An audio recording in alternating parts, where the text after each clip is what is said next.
May 20th, the campus food court. Nancy stepped back as Carl shut the door. She was feeling completely drained. It had to be about 3 o'clock in the afternoon. They still had to find a place for the children to sleep tonight, and there was no guarantee that they would find food. She looked around the sidewalk and over the children, who were uncharacteristically quiet. They were all as emotionally drained and scared as she was. She motioned Tim to come over and said, "Well, here we go again. One of us has to go scout out the area before we take the children down. It's your call. I'll go scout out the building unless you really want to go." Tim smiled weakly and stated, "I'd rather go if you don't mind. I don't think I can deal with these little kids like this." He motioned to the group. "They're so sad and on the verge of crying. I just don't think I can deal with that right now." Nancy nodded. "I know what you mean. For what it's worth, I'm not dealing with this all that well myself. All right, you go and check it out, and be careful. I'll hold down the fort." As Nancy watched the children, Tim went down the stairs into the darkness and out of her sight as the first set of auto lights snapped on. She felt a deep sense of dread in the pit of her stomach. How many times would they be separated and be able to come back? She shook her head. She was so very tired, and there was still so much to do. What would she have done if that man and woman hadn't shown up? She and Tim had been lucky on that count. She heard some sniffling and looked around for the child or children who were in distress. Nancy walked around the group, doing her best to comfort as many of them as she could. Tim looked over the rail and down the stairs. The area was dark. As he stepped off the last step, the motion sensors activated the auto lights as he started down the main corridor. Well, at least the solar backup system was working. He continued down the broad corridor with shops set on both sides, advertising their services and wares: student grants, dorm arrangements, tutors, health insurance, buy and sell old book cards, and more student-oriented venues. Tim scanned down the corridor and spotted the various food signs. No matter how the current public pushed for healthy food, the fast food business was alive and well. And here it was, fast food heaven, or Tim thought, since it was below ground. Fast food hell. He chuckled to himself at his own pun. Each step he took further away from Mrs. Jackson and the children, the more he felt like he was in a horror movie. The further down the hallway he traveled, the more oppressive the feeling of suspense.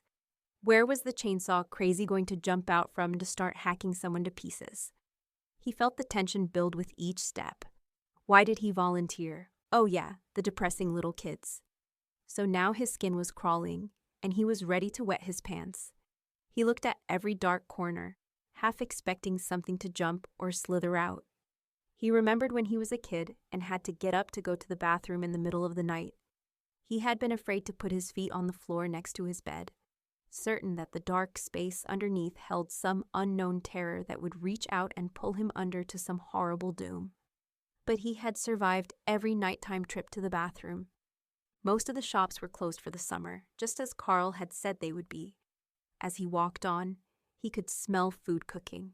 Chicken soup? There, it was a sandwich shop. The counter was set up with cold cuts, condiments, and bread, and there were 2 large pots of hot soup. Wow, how great is this? He smiled for the first time since finding his parents. This would make feeding the kids really easy. He stepped around the counter, scanning the trays of sandwich ingredients covered with plastic wrap. He held his hand over the layers of sliced meats and cheeses and felt the cold hovering over the trays.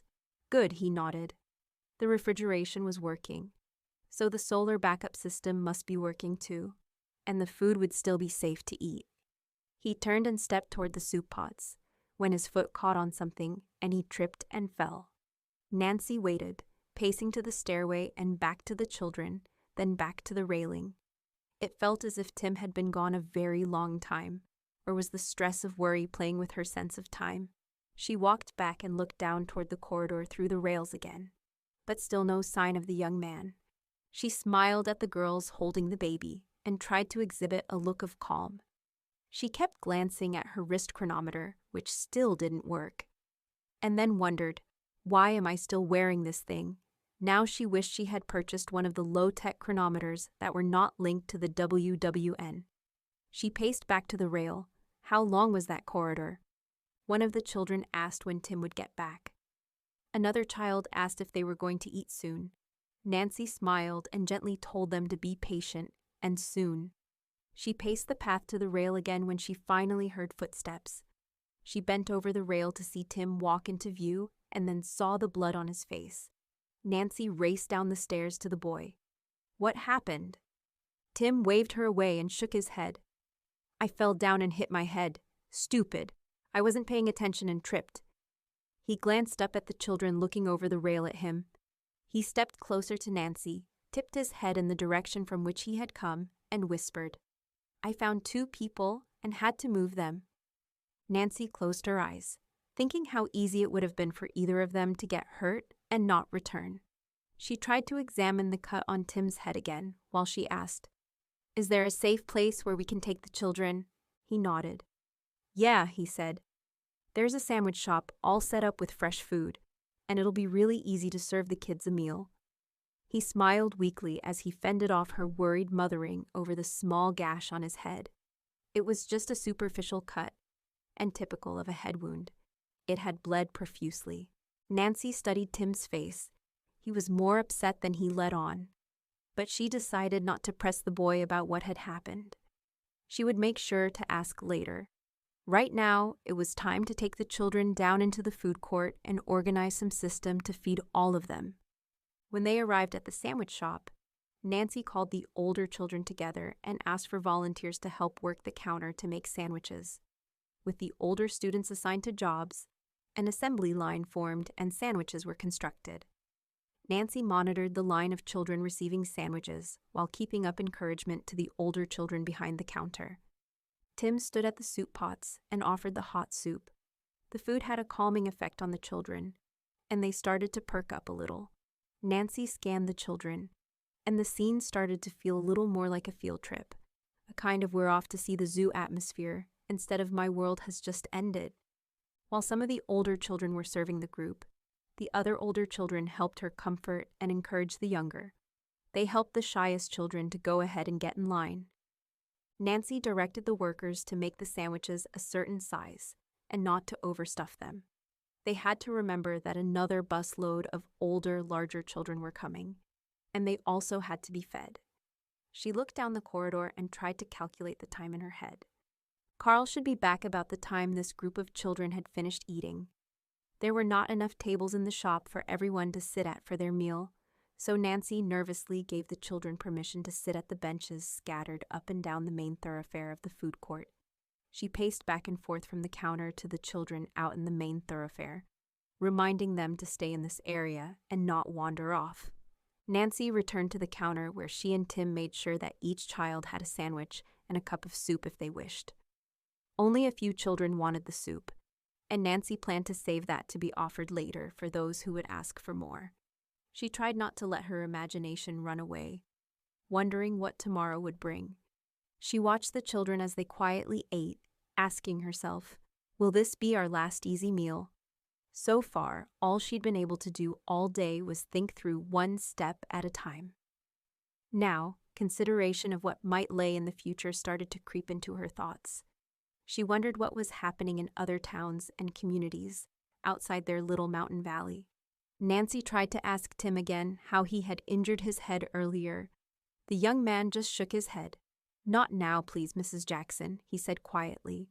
Let's just say it was really bad. He stared down at his plate as he continued to eat his sandwich. Nancy reached across the table, putting a hand on his shoulder. I'm here when you need to talk to me, Tim.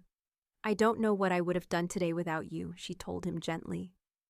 Nancy continued scanning around the room at the children, taking note of their overall emotional state. She was surprised at how well they seemed to be holding up, but she expected tears and panic to erupt at any time. Several of the clusters of children had turned to look down the hallway in the direction from which they had entered the food court. Nancy's first thought was that the second group of children had arrived already. If so, Carl had really pushed that old school bus. She listened and became aware that the children were talking to someone other than Carl or Sam. She stood up and walked to the door to find out what was going on. Tim looked up as Nancy started toward the tables outside the sandwich shop. He set his unfinished sandwich down and followed her. As they exited the sandwich shop into the main aisle of the food court, they saw two elderly people speaking to a group of children. Nancy felt a swift stab of panic that these strangers had approached her children unnoticed. "That's not Carl and Sam," Tim stated. The elderly couple had turned to look in the direction the children pointed, at Nancy and Tim. The couple appeared to be in their late 70s. The portly woman had a warm, grandmotherly smile with twinkling eyes peering out of a friendly face framed with silver hair. The man was tall, almost skeletal. He tipped his balding head down to look over the top of his glasses as Nancy and Tim approached. In a deep, resonant voice, the man called out to them, "Hello there." Tim and Nancy exchanged wary looks. "Are you the leaders of this expedition?" he asked. Nancy watched the man as he approached and wondered if this was another blessing or if what little luck they had just run out. "Hello, I'm Nancy Jackson, and this is Tim Nelson. And yes, we are in charge of this group," she answered. "Who are you?" The woman walked forward and extended her hand. "Hello, dear. I'm Helen, and this is my husband, Frank. We live nearby and saw that old bus drive by our house.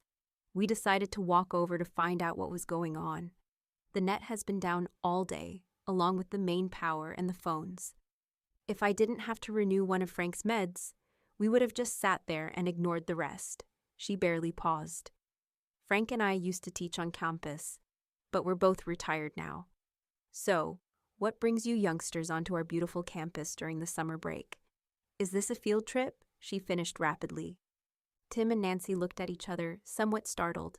Did these two really not know what was going on? Nancy paused, then asked the couple, "You really don't have any idea what is going on?" The man glanced at his wife and smiled. "Well, we were hoping that we were imagining things, but we know that something is amiss. Helen's been real peevish without her soap operas today. Do you know what's going on?" Tim took the lead, extending his hand to shake the older gentleman's. "Hi. Yeah, something is really wrong. The entire net seems to have crashed, and almost all adults and older students are—" He paused and lowered his voice. "Frozen." Frank was taken aback by Tim's blunt response. "I see," he drawled, scanning around at the children and then back to his wife. "Is there anything we can do to help?" he said, turning his attention back to Nancy and Tim. Nancy did not wait another second and jumped in with how they had met Carl and Sam, and that Carl had driven them here on the bus. It had been his idea to use the dorms to house the children at least until they could figure out what was happening. When Nancy had finished, Helen said, "You dears have had a very trying day, haven't you? Well, Frank and I will help you set the children up in one of the dorms. I think Carl had the right idea to bring the children here." Nancy looked perplexed by the familiar way the woman spoke about Carl. "By any chance do you know Carl?" Frank smiled. "Carl and I have known each other for years. He's fixed more antique pieces of equipment around this place than anyone I know. Unfortunately, he can't fix me or Helen." He laughed. "This place would have fallen apart years ago if it had not been for people like Carl. Eventually, they'll just replace all the old with the new, including us old antiques. But replacing takes time and funds, and until then, Carl's one of the few people who can keep this place running." "You couldn't have asked for a better person to show up in a crisis." Helen spoke up. "Well, if these students are staying for orientation, we better get them into the dorms. We'll need them to bring in their bedding. Students were instructed to bring those things they'd need for the night. The dorms are set up with bunks, and each floor has communal bathrooms. If anyone hasn't brought all their things, I think they may be able to borrow from someone. Then tomorrow we'll show everyone around the campus." She paused. "How's that sound to everyone?" Frank leaned toward his wife, put a protective arm around her shoulders, and smiled sadly at Nancy. Nancy and Tim looked at Frank, understanding beginning to dawn on them. They both forced a sympathetic smile at the older couple. Helen apparently didn't completely grasp what was going on, but Nancy would take all the help she could get. She thought things could have been much worse. At least her group was safe for now. She hesitated to even think things would be all right, for fear of casting a jinx on the good luck they had so far. "All right there, young man. Tim, did you say?" Frank said.